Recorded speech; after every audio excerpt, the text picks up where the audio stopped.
Rozmowy Winergo. Zaprasza Arek Cempura.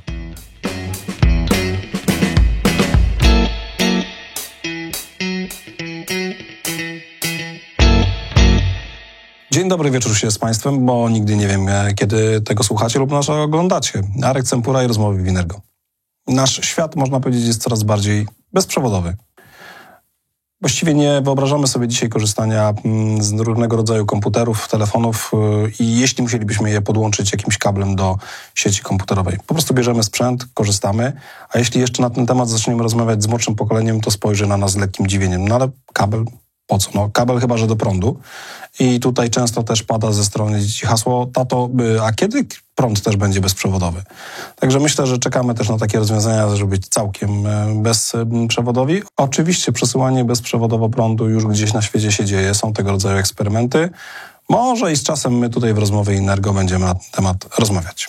Ale wracając do tematu bezprzewodowości.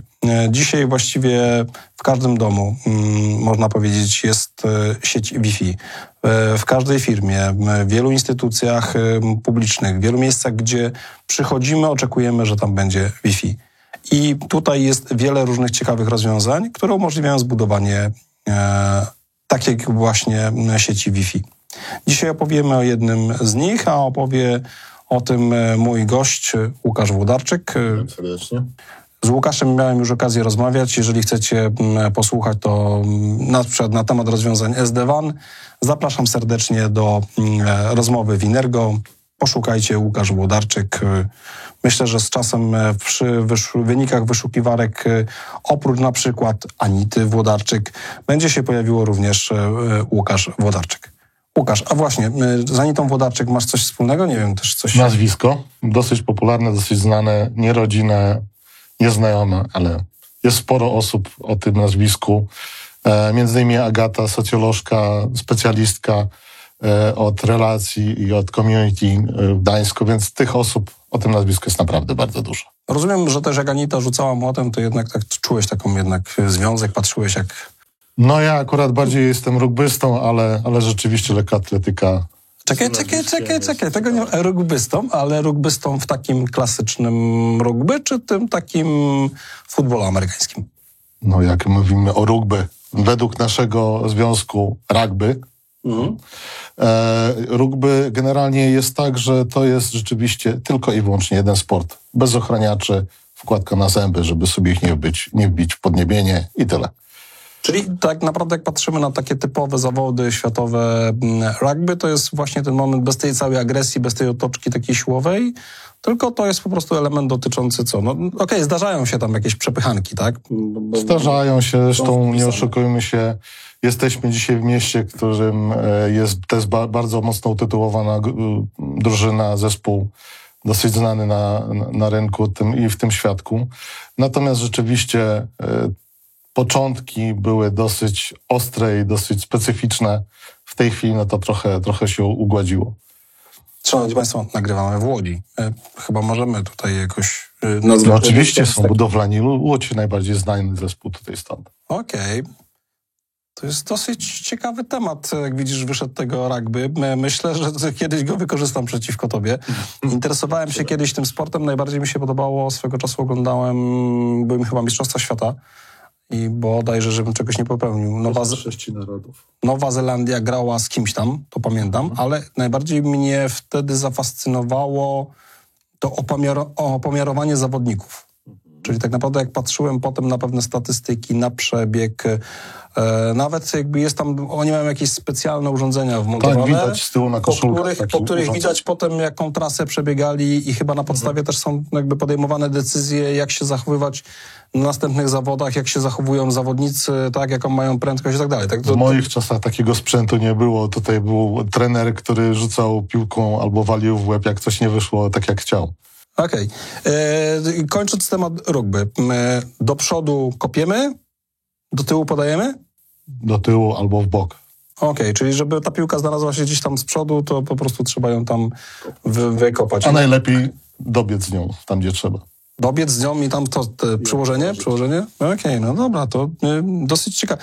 Przyznam, że faktycznie sport chyba mało popularny w Polsce. Mało medialny, przynajmniej u nas, natomiast rzeczywiście jest dużo ludzi zainteresowanych. I nie oszukujmy się, jednym z takich ośrodków też jest Gdynia i Arka tamtejsza. No okej, no dobrze, no to trzymamy kciuki za sukcesy polskich rugbystów. Myślę, że ja tutaj wrócę jeszcze kiedyś do tej rozmowy z Łukaszem na temat tego sportu, bo sport sam w sobie moim zdaniem jest ciekawy, tylko tak jak powiedziałeś, chyba mało popularny w Polsce, nie rozumiemy jego reguł i najczęściej wydaje nam się, że to są jacyś ludzie, którzy biegają z piłką i czasami ją kopną. No tak, zdarzają się sytuacje takie, że to oni uspokajają trybuny, a nie służby porządkowe. Ale to niestety nie u nas. Cała ta nasza rozmowa właśnie dotyczy kwestii jednak rozwiązań technologicznych, chociaż tutaj w przypadku, jak mówiliśmy, do tego rugby też się ta technologia wdarła i też bezprzewodowa, bo jakby na to nie było patrzeć, tak? Bo jak najbardziej. No i teraz, jeżeli mówimy o pewnych rozwiązaniach, jak zapewnić sobie dosyć sprawnie i szybko stworzenie sieci szeroko pojętej, tak? Bo to jest sieć dla noska, do której być może będziemy musieli podłączyć kablem pewne urządzenia. Jednak ta sieć Wi-Fi, no to jednym z takich rozwiązań jest Cisco Meraki. Tak? I teraz to po pierwsze, przejdźmy do Cisco. Czy jest szansa, że jak przyjdziemy do kogoś i powiemy mu Cisco, to będzie ktoś, kto powie, że nie wie, o co chodzi? To tak jakbyś zapytał, a jeśli ktoś przyjdzie i zapyta, co to jest Apple i ktoś nie będzie wiedział, o co chodzi. Myślę, że nie ma takiej osoby. W szczególności w środowisku związanym z IT. Czyli jeżeli też powiemy, jakby ludzie, którzy żyją w pewnym środowisku i szukają pewnych rozwiązań, jak powiemy im, że Cisco, to będą wiedzieli, że to jest pewien poziom gwarancji, dobrego rozwiązania, doświadczenia i tutaj tą obawę, że nie wiadomo, co kupuje, ktoś już ma za sobą, tak? Jak najbardziej. Okej, no dobra, a teraz ta druga część, Meraki. To brzmi trochę jak z Grecji. Tak, Meraki jest słowem greckim, pochodzącym z Grecji i jest słowem, jednym ze słów, które ciężko jest przetłumaczyć na inne języki, ale myślę, że powinniśmy zacząć od tego, czym tak naprawdę Meraki jest, a później zrozumiejmy tak naprawdę genezę tego słowa i skąd ono pochodzi i jego znaczenie. No dobrze, no to czym to jest? No bo ja rozumiem, że to jest rodzaj produktu, tak? Idę, kupuję, jak pójdę gdzieś albo poszukam Cisco Meraki, to dostanę więcej. Ale co ja jako, nie wiem, no potrzebuję w swojej firmie mieć sieć i co? No dobra, załóżmy, że na przykład jesteś apteką. Według ciebie co potrzebowałbyś do funkcjonowania? Ja powiem ci, w dzisiejszych czasach to dosyć trudny biznes, szczególnie jak nie ma leków. No, a wbrew pozorom są i tak naprawdę jest dużo leków, które jest na bieżąco, które trzeba przechowywać w odpowiednich warunkach i tak dalej. Natomiast tutaj trzeba spojrzeć na cały proces sprzedażowy. Wbrew pozorom stany magazynowe, dostęp do stanów magazynowych, zamawiania bez internetu się nie obejdziesz. Bez bezpiecznego połączenia się nie obejrzysz. I tak naprawdę nie obejdziesz się z tego względu, że najzwyczajniej w świecie musisz to mieć. Tak? Czyli ja jako apteka na pewno muszę mieć połączenie ze światem, tak? Żeby Dokładnie. w ogóle sprawdzić, czy te leki są. Hurtownie, tak dalej. inne placówki. No dobra, ale to potrzebuję tam, nie wiem, jeden komputer podłączony kablem i wszystko. No nie tylko. Kasa fiskalna. No i zaczynają się te płatniczy. urządzenia, widzisz. Zaczynają się te urządzenia nawarstwiać.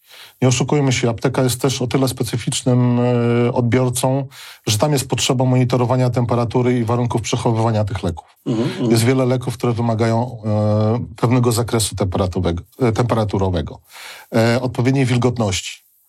I tutaj się pojawiają problemy, bo dla takich mniejszych firm, ja nie mówię tu o dużych sieciach, tak, sprzedażowych, ale mniejszych aptekach pojedynczych, czy 2, 3, gdzie tak naprawdę nie ma infrastruktury, nie ma wiedzy, nie ma umiejętności, tam najlepiej się wpisują te rozwiązania. Wspominałeś na początku też o domach. Ja tak naprawdę w domu wykorzystuję, ale wracając do naszego przykładu. Tak naprawdę mamy tą sieć, musimy mieć dostęp do internetu bezpieczny.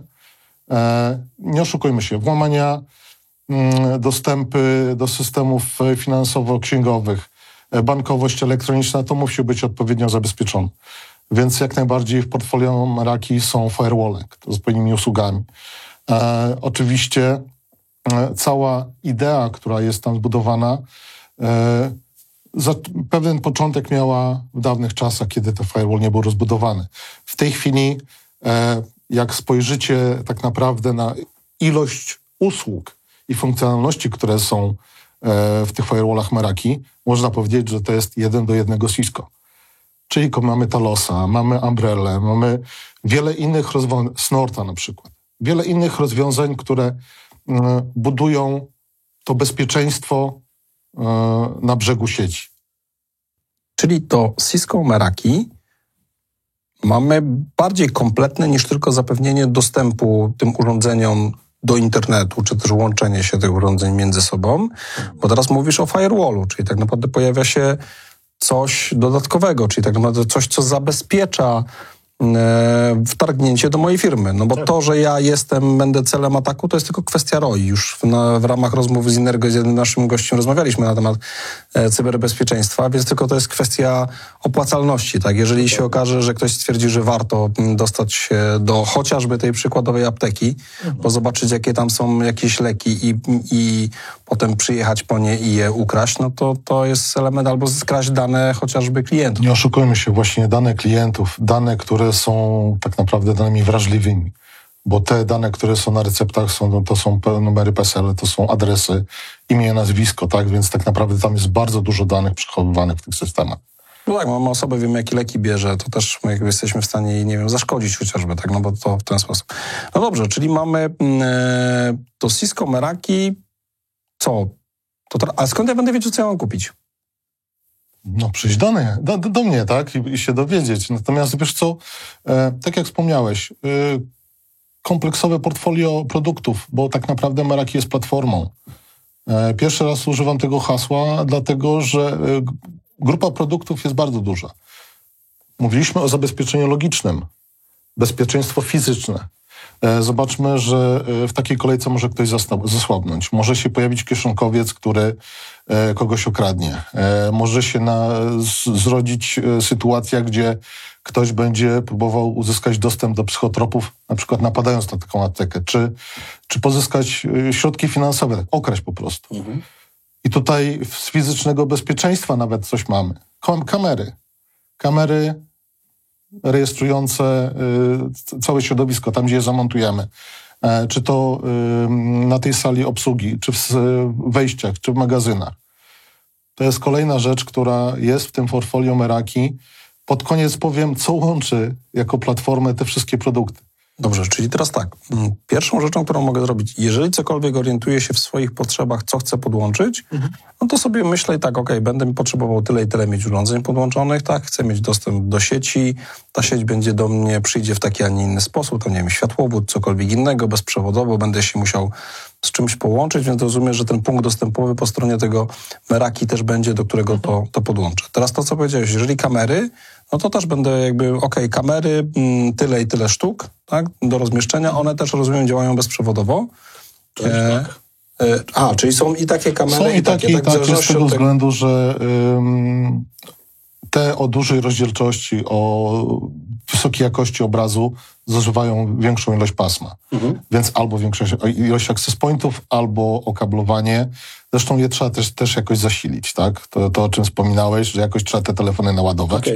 Kamery też trzeba jakoś zasilić. I z punktu widzenia ekonomicznego łatwiej jest wykorzystać medium, jakim jest skrętka do takiej kamery, z tego względu, że mamy w tym momencie po jednym kablu i zasilanie, i transmisję danych. Czyli w tym momencie kabel ma swoją standardową rolę zasilającą, jednocześnie przekazującą sygnał. Dobra, biorę te rzeczy i jedna opcja, zamawiam samodzielnie, to przychodzi i co? To jest w stylu takiego plug and play? No jest pytanie, ile tych urządzeń, Adam tak? schodowy i zaczynam składać? Można tak pomyśleć, natomiast jest cała jeszcze infrastruktura dookoła dalej. Bo w tej platformie to nie są tylko 2-3 produkty. To są kolejne przełączniki. Przełączniki, które pozwalają podłączyć te terminale, te komputery. Komputer nie musi być jeden, może być 3, 5, 8. Tak? Mamy wszelkie czytniki barkodów. Niekoniecznie przewodowe, mogą być bezprzewodowe, więc dochodzą access pointy, żeby to bezprzewodowo działało. Czyli wychodzimy z takiego...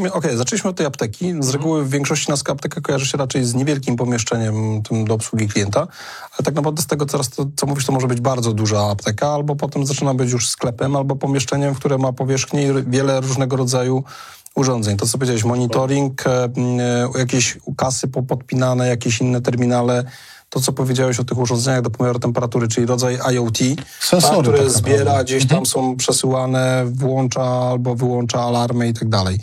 No i rozumiem, że tu wtedy już ktoś może się podrapać po głowie i wtedy rola takiego partnera chociażby jak Inergo jest ważna, tak? No bo on dzwoni do nas, pisze i my mu pomożemy skonfigurować wszystko, co jest potrzebne, tak? Pomożemy mu dobrać to rozwiązanie pod tym kątem, że dobierzemy odpowiednie komponenty, odpowiednie ilości portów, odpowiednie licencje nawet, bo to jest rzecz, do której jeszcze nie doszliśmy, tak? Czyli jak się za to płaci, jak się tym zarządza. No to jest Co nie jest za darmo? kolejne...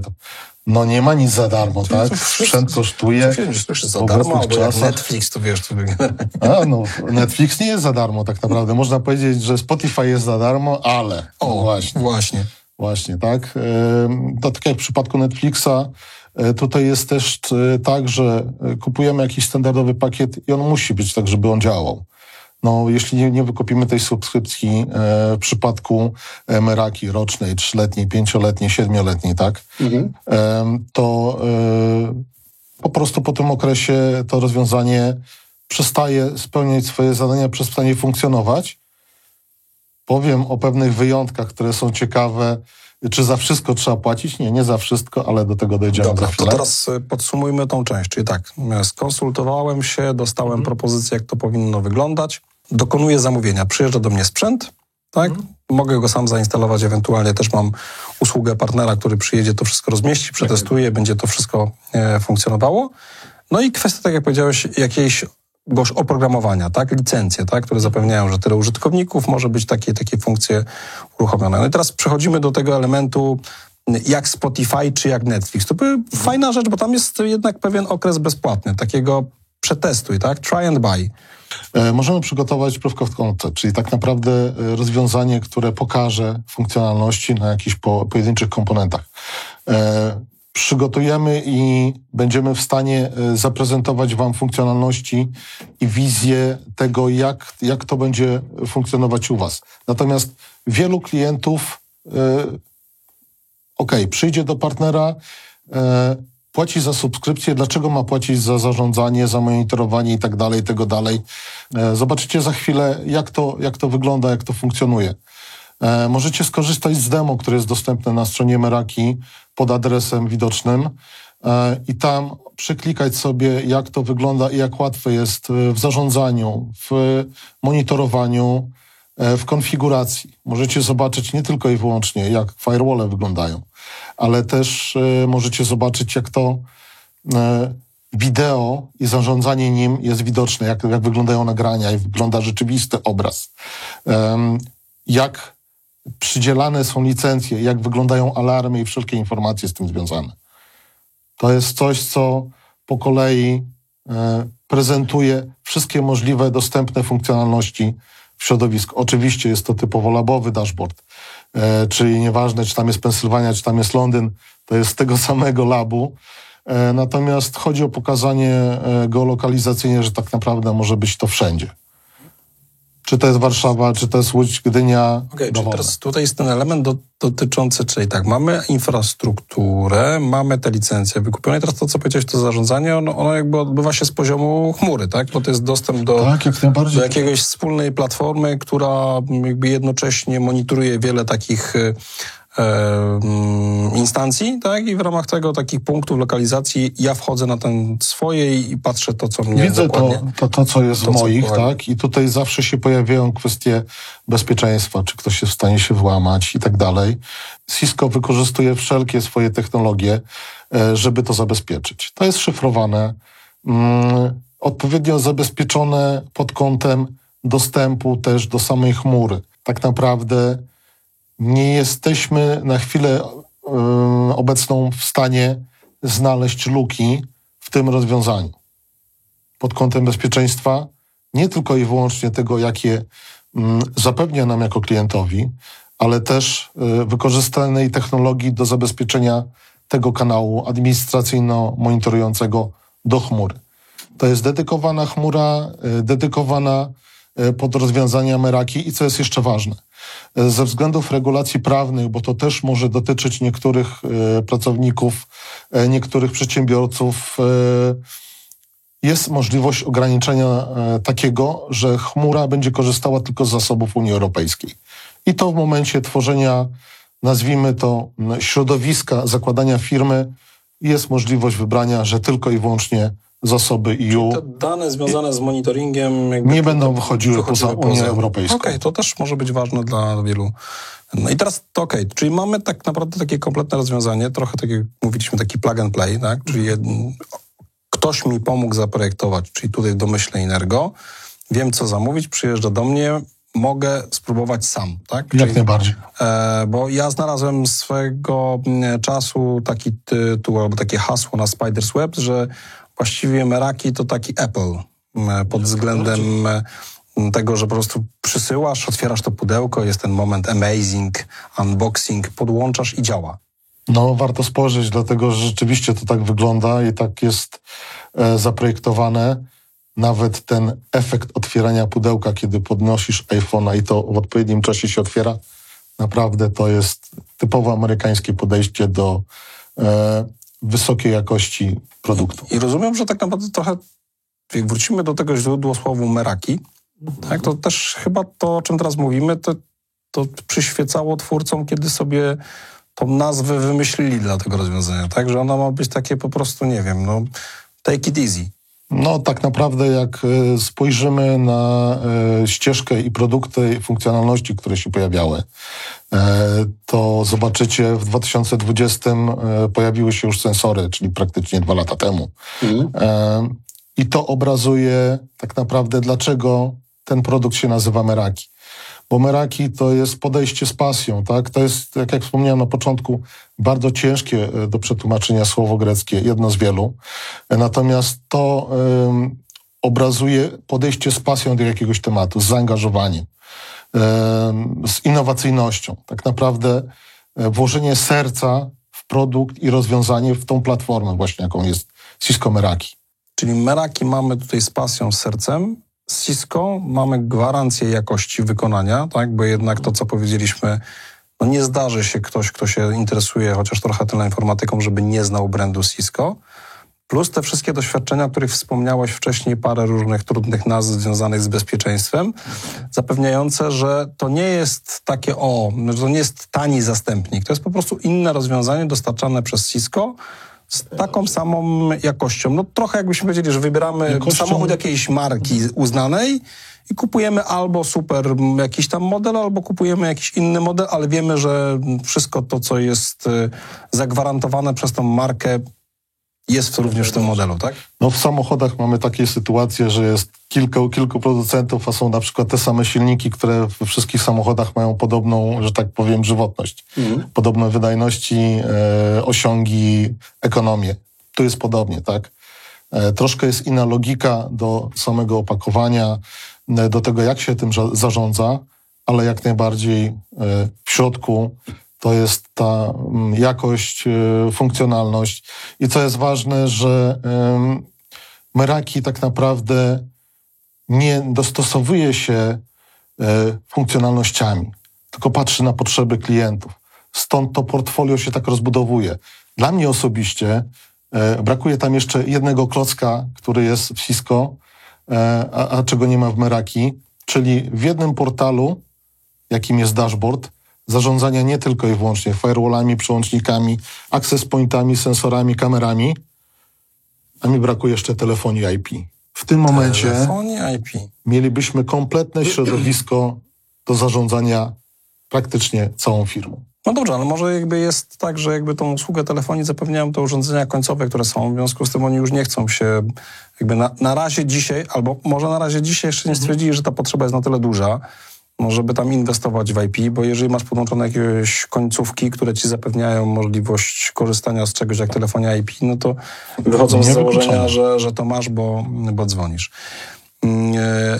Okej, czyli wiemy, że z pasją, dobra jakość, bezpieczne. I teraz przejdźmy do tego, ile to kosztuje i dlaczego tak tanio. To, co powiedzieliśmy, że jest taki też możliwość try and buy. Swego czasu, nie wiem, czy to jest nadal, Meraki się chwaliło, że jest na tyle pewne swoich rozwiązań, że wysyłało takie rozwiązania do klienta i przez 14 dni mógł nie płacić, tak?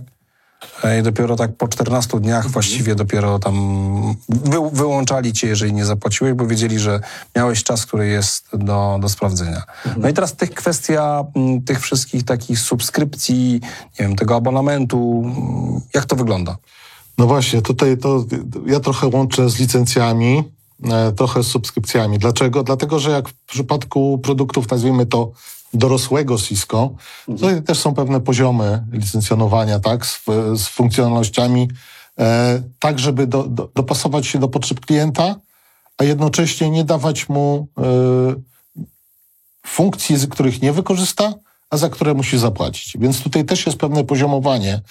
To widać zresztą na slajdzie, jak to mniej więcej jest podzielone w przypadku przełączników, firewalli. Więc tutaj będzie widać, jak to jest, jak te poziomy są podzielone, żeby zrozumieć, że to też nie jest tak, że kupujemy sprzęt, płacimy za subskrypcję i mamy od razu wszystko. Nie. Sprzęt ma możliwości.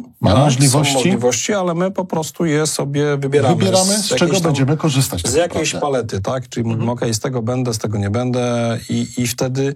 No i dobra, i teraz załóżmy, na początku stwierdziłem, że korzystam z iluś tam podstawowych rzeczy. Za 4 miesiące mi się zmieniło, bo się okazało, że się zmieniły moje potrzeby. I co wtedy? I wtedy podnoszę sobie albo obniżam poziom wsparcia w poziom subskrypcji. Natomiast trzeba pamiętać, że to jest wykupione na okres, więc tak naprawdę teoretycznie po roku realnie mogę sobie obniżyć. Natomiast podwyższenia tutaj Cisco na razie się przychyla do klienta i pozwala to zrobić wcześniej, odpowiednio rozliczając, tak? No myślę, że te modele takie elastyczne, agile'owe są coraz modniejsze, więc możemy się spodziewać też jakiejś tutaj ewolucji w tym zakresie, tak? Włącz, wyłącz, bo to też jest z korzyścią, tak? Podczas naszej rozmowy wspomniałem też o ciekawostkach związanych z licencjonowaniem. Na przykład w kamerach wielu klientów mówi, no ale kupię kamery, kupię licencję, żeby ją podpiąć, no ale ja bym chciał, żeby to wykrywało na przykład, że ten ludzik sobie przekroczy jakąś linię. I MV-Sense to jest taka licencja za to odpowiedzialna, za taką analitykę, za taki AI, nazwijmy to. 10 licencji przez pewien okres jest dodawanych nadal bezpłatnie, za free, permanentnie. Czyli dopóki firma działa, dopóki jakiekolwiek urządzenie ma subskrypcję, oczywiście kamery muszą je mieć, żeby działały, to ta funkcjonalność jest dla 10 kamer za darmo. Podobnie jest z sensorami. Oprócz tego, że mamy te sensory temperaturowe, mamy otwarcia na przykład drzwi, zalania wodą i tak dalej. I takich sensorów za darmo na chwilę obecną można było podpiąć 5 i za nie najzwyczajniej w świecie nie trzeba było płacić. Dopóki czy można powiedzieć, że jakby ten standard jest trochę rozszerzony? W ramach tego standardu coś dostajesz, po to też tak naprawdę, żebyś to wykorzystał i zobaczył, przekonał się, bo to też jakby jak się przekonasz, że to działa, to może kupisz więcej, tak? Więc tutaj chyba normalne jakby podejście, ale masz szansę przetestowania. Dobrze, i teraz tak, jeszcze kwestia, czy w tej opłacie to jest tak, że ja płacę za sprzęt, czy za sprzęt muszę osobno zapłacić? Ja płacę tylko za tę licencję. W opłacie jest tak, że płacimy za sprzęt, i on jest naszą własnością, tak? Natomiast subskrypcja, licencja jest opłatą za zarządzanie, czyli za ten dashboard i aktualizację oprogramowania do tych urządzeń. Więc funkcjonalności, aktualizacje i zarządzanie całą infrastrukturą. Rozumiem, że w momencie, kiedy jestem aktywnym użytkownikiem, to wszystkie jakieś takie update'y, łatki bezpieczeństwa, to jak gdyby w ogóle to ja się tym nie martwię, no bo to jest po stronie Cisco, tak? Musisz się trochę pomartwić. Dlaczego? Dlatego, że musisz wybrać, kiedy to one mają się zrobić najzwyczajniej w świecie, więc nie zrobisz tego w ciągu dnia, czyli kiedy nie ma tak, że jakiś sklep. taki blue screen i on mi naraz mówił, że właśnie się przeinstalował, tak? Czyli jednak podejmuje decyzję, że po zamknięciu sklepu. Ty decydujesz, żeby to się zrobiło w nocy, tak? Czyli jednak wymaga takiego zaangażowania, że po pierwsze wiemy, że coś jest i jakby musimy, natomiast też system będzie nas wymuszał, że musimy to zrobić jednak, tak, bo to jest Będą komunikaty, że trzeba zrobić, a z drugiej strony możemy sobie ustawić, że jeśli jest aktualizacja stabilna, to na przykład w niedzielę o 12:00. Okej. kończy mi się taka umowa, co się dzieje z tym wszystkim sprzętem? To jakoś go, nie wiem, ja go sam utylizuję, czy na przykład to mi Cisco zapewnia jak? Sprzęt jeszcze przez chwilkę działa, bo to nie jest tak, że się skończy subskrypcja i odcinają ci od razu. W zależności od okresu, w jakim ten sprzęt był zakupiony, są różne te czasy wygaśnięcia, natomiast to jest od 7 dni mniej więcej tam do 10. To po tych 10, załóżmy, maksymalnie dniach przestaje najzwyczajniej w świecie działać. Okej, czyli ja zostaję z tym sprzętem, mogę go odsprzedać? Możesz go odsprzedać. Nie wiem, jak tutaj prawnie jest to rozwiązane na naszym rynku, bo nasz rynek jest specyficzny, jak to się da zrobić formalnie.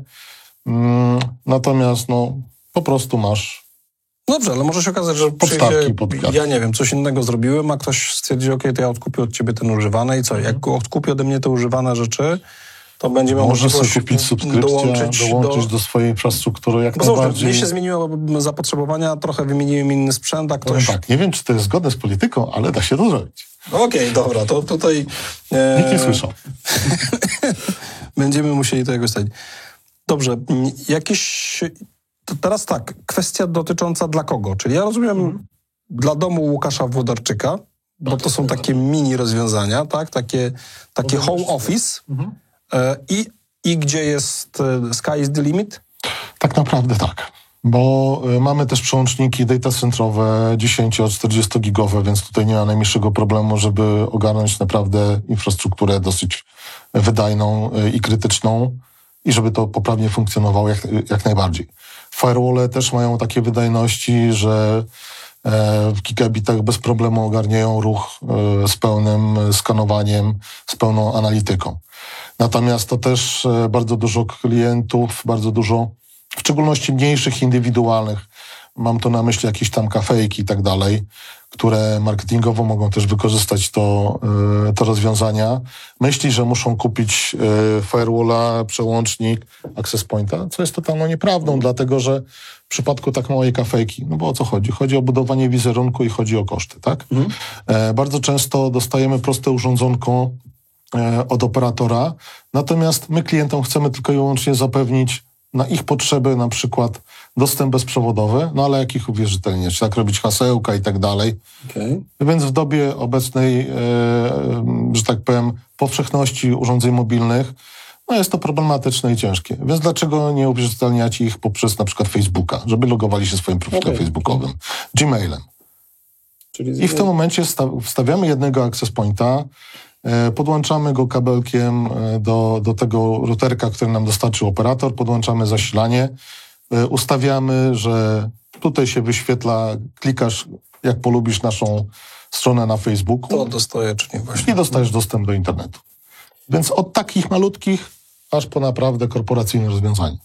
Będziemy pomału zbliżali się do końca. Ja bym tu tą część podsumował trochę w ten sposób. Czyli po pierwsze, jeżeli chodzi o to Cisco Meraki, to co powiedzieliśmy tak, nie ma powodu bać się, jeżeli jestem małą firmą, zaczynam, że to jest Cisco, więc od razu będę miał w głowie, duża firma, pewnie to za tym nie wiadomo jakie koszty wdrożenia, skomplikowaność i tak dalej. Nie, to jest właśnie Cisco Meraki i tak jak powiedzieliśmy, od jakiegoś takiego home office aż poprzez duże rozwiązania. Z drugiej strony, jeżeli jestem dużą instytucją, to też, żebym nie odrzucał tej oferty, tylko dlatego, że ja będę to kojarzył, że nie wiem, byłem u Łukasza i Łukasz w domu ma Cisco Meraki, albo byłem w aptece i jest Cisco Meraki. Więc tak naprawdę to jest kwestia elementu dotyczący skalowalności, tak? Czyli rozwiązania są skalowalne. Oczywiście te urządzenia są różnego rodzaju dobierane. No i z tego, co powiedziałeś, jest jakby też kilka rodzajów urządzeń w zależności od potrzeb, więc też się pewnie możemy za chwilę spodziewać, nie wiem, monitorowania lodówek, które będą jakoś są ładnie podpięte, zamawiały tam, nie wiem, różnego rodzaju pożywienie. Szczerze? I tak masz w domu już? Zobaczysz rozwiązanie tutaj. Humidor. No i co? Temperatura, wilgotność. Dla osoby, która zainwestowała dosyć znaczne pieniążki w cygara, monitorowanie takiego środowiska może być idealnym rozwiązaniem jego problemów. Czyli tak naprawdę już ma czujniki. Tak? Dokładnie. Kupuje Cisco Meraki, podpina, one monitorują. Do tego ma jeszcze zabezpieczenie pomieszczenia, czy mu tam ktoś nie wchodzi, kamery, czy ktoś... Albo czy żona nie idzie do samotni. To dlaczego żona nie może palić tych cygar? Może tam akurat mąż idzie i ona tam patrzy i po co mi tu idziesz? Chyba, że to ona pali, a mąż idzie. No więc dlatego tutaj jakby nie bądźmy tacy jacyś, nie wiem, staroświeccy w tym podejściu do tematu. Dobrze, ciekawe przykłady rozwiązań, jakieś takie w Polsce, nie wiem, na świecie. No wiemy, Łukasz Łoderczyk dom to jest jedno, także tutaj spokojnie możesz się powiedzieć, Nie wiem, czy mogę to teraz tak powiedzieć wprost, głośno. Natomiast jakaś branża albo coś była tam. w Chorwacji. McDonald's. Marka rozpoznawalna. Siedzę sobie z dziećmi, jem tego przysłowiowego burgera na ogródku, patrzę, a tam pod sufitem wisi Meraki. Gdzie ty patrzysz? No to jest takie zboczenie góry, morze, ludzie, a ten patrzy pod sufit. No normalnie. No, jak się wchodzi, to się patrzy, jakie access pointy, jakie kamery, więc no to jest normalne, tak? Ale to widać. Rzeczywiście widać, jeśli ktokolwiek zwraca uwagę, to zauważy bardzo dużo tych rozwiązań. Okej, czyli mają jakiś swój design ustalony. Bardzo rozpoznawalny. Jest rozpoznawalny, ale nie rzucający się w oczy. Będę wracał do Wrocławia, to może się zatrzymam w McDonaldzie, zobaczę, czy w Polsce również. Wszystko fajnie, jak to działa, ale jak się psuje, to co wtedy? No właśnie, i tutaj się pojawia kolejne pytanie, gwarancja i tak dalej. No okej, jako klient, konsument mam roczną gwarancję. I tak i nie. Dlatego, że subskrypcja, oprócz tego, że daje dostęp do zarządzania, daje dostęp do aktualizacji, wsparcia technicznego, to daje też rozszerzenie gwarancji. Więc jeśli mamy subskrypcję na 7 lat, to przez te 7 lat sprzęt musi działać. Zawsze się pojawia tutaj, specjaliści mówią, no co, jaki jest end of life, jak ten produkt jest wycofywany. Jeśli masz subskrypcję na to konkretne urządzenie w swojej infrastrukturze, urządzenie zostanie wymienione przez Cisco Meraki. Bez opłat, bez dodatkowych akcji. Pada, popsuło się, wymiana na nową sztukę, nowy model, o parametrach minimalnych, takich jak to urządzenie, które miałeś. Czyli po prostu ja płacę, a to ma działać. Dokładnie. No to dosyć dobry model. Zresztą dokładnie jak rozmawialiśmy z Netflixem czy ze Spotify'em. Płacę i to ma działać, tak? Dokładnie. To jest dosyć ciekawe rozwiązanie. No dobrze, Łukasz, będziemy kończyć jakieś, nie wiem, coś jeszcze z tym Cisco Meraki, na co warto zwrócić uwagę, kiedy już będę siedział albo klienci będą siedzieli i drapali się po głowie, czy jednak warto? Przede wszystkim nie bać się rozmawiać. To jest to, o czym mówię przy każdej sytuacji, przy każdym rozwiązaniu. Nie każdy wie i umie wszystko. Są firmy takie jak nasza właśnie po to, żeby można było się odezwać, napisać, zadzwonić, spotkać, porozmawiać, przeanalizować nasze potrzeby biznesowe, wymagania stawiane naszej formie funkcjonowania tak naprawdę, bo tutaj rozmawialiśmy o aptece, tak? Natomiast są drogerie z kosmetykami, tam to trochę inaczej wygląda. Tam się może okazać, że więcej tych kamer będzie potrzebnych, a mniej portów na przykład w przełącznikach, czy mniej access pointów. Więc możemy mieć też sytuację, no piekarnia to akurat nie jest najlepszy przykład, tak? Chociaż monitorowanie tak pieca może być też czujnik PM2,5 w momencie, kiedy któryś z piecy zaczyna się palić, pojawiają się cząsteczki, tak? Czy ty coś w piekarni kiedyś robiłeś, bo tak? Nie, natomiast to jest to, co za każdym razem mówimy. Poznałem już tyle firm i tylu klientów, tyle środowisk i tyle modeli biznesowych, że jestem w stanie znaleźć zastosowanie dla wielu urządzeń w różnych sytuacjach i dobrać pod najwyższym świecie potrzeby. Okej, to nie zastąpi systemu ostrzegania pożarowego, nie zastąpi systemu sygnalizacji przeciwpożarowej, ale może być pierwszym sygnałem, że coś się dzieje nie tak. Ale już jakieś wspomaganie albo informacja z przeciążenia jakichś tam, nie wiem, urządzeń, które tam Dokładnie. bazują. Dobrze, szanowni państwo, po pierwsze warto rozmawiać. Jeżeli chcecie z nami porozmawiać, to zapraszamy do kontaktu z Inergo. Możecie do nas napisać na odkrywaj@inergo.pl. Skontaktujemy się z państwem, odpowiemy na pytania, przedstawimy rozwiązania. A jeśli chodzi o Cisco Meraki, to chyba musimy to w ten sposób podsumować, czy powinniśmy podsumować to w ten sposób. Jakość i wykonanie Cisco, a do tego komfort używania i spokój duszy. Meraki, tak? Jak najbardziej. Co, kup Cisco bądź Meraki, jakieś, nie wiem, będziemy kombinowali z jakimś hasłem, ale to potem może koledzy z Cisco nam nie będą chcieli udzielić praw autorskich na ten temat. Serdecznie Państwa żegnam, dziękuję za uwagę i zapraszam na kolejne rozmowy w Inergo. Moim gościem był Łukasz Włodarczyk. Myślę, że nie ostatni raz. Myślę, że nie.